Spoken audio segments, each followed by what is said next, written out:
Hey there, cats and kitties. I am the Blues Man, Johnny Blues, and with this video, I want to talk about a film that instantly won me over the very first time I sat through it, just from beginning to end, had me grinning and had me just really entertained, and that is the Doug Aarniokoski directed Paz de la Huerta starring Nurse.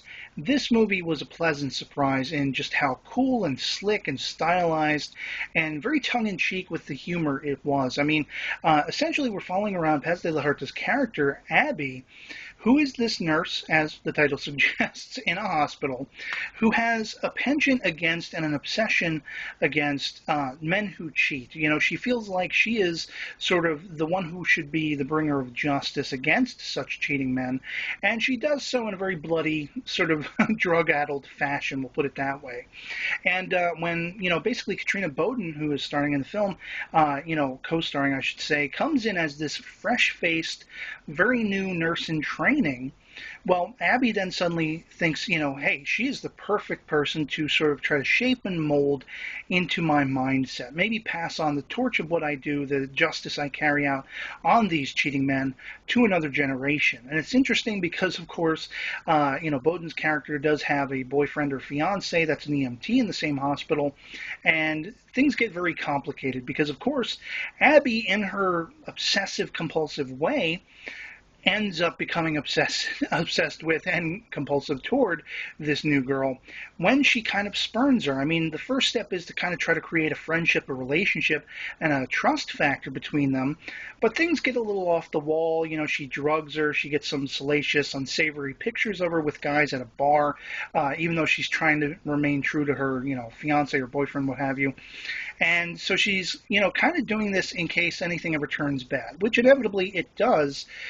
This girl kind of tries to stray away from her, and then she becomes almost single white female-esque obsessed, as much as she does with carrying out justice against the cheating men with this woman who spurned her. So she essentially tries to use all the tricks she has at her disposal to ruin her life, ruin her career, especially with the lead, the sort of head surgeon over the entire outfit, which is the one, the only Judd Nelson, making a smaller appearance in this film, but a no less just extraordinary one, especially in the payback he has coming to him, how that plays out. But essentially, this was just a ball, of a film to watch, because while there is gore and while there is somewhat of a, the Abby character is somewhat of an antagonist to a degree, you're almost kind of rooting for her as her history starts to become uncovered by Bowden's character.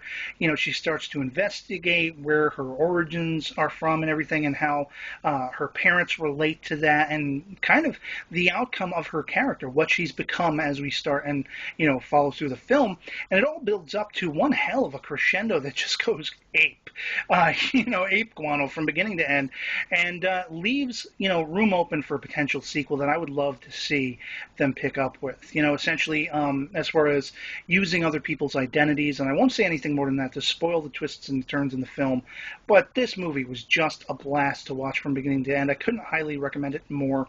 And yeah, if you love sort of gory, nudity-laden horror, not quite too gory, but some of the segments that are pushed the limits a little bit, but through and through, the thing that is, sort of why I love it so much is that tongue-in-cheek, very fun, stylized quality to it. So yeah, otherwise that's pretty much all I have to say on this one. I hope this video finds you well, and I'll catch you all later. Peace.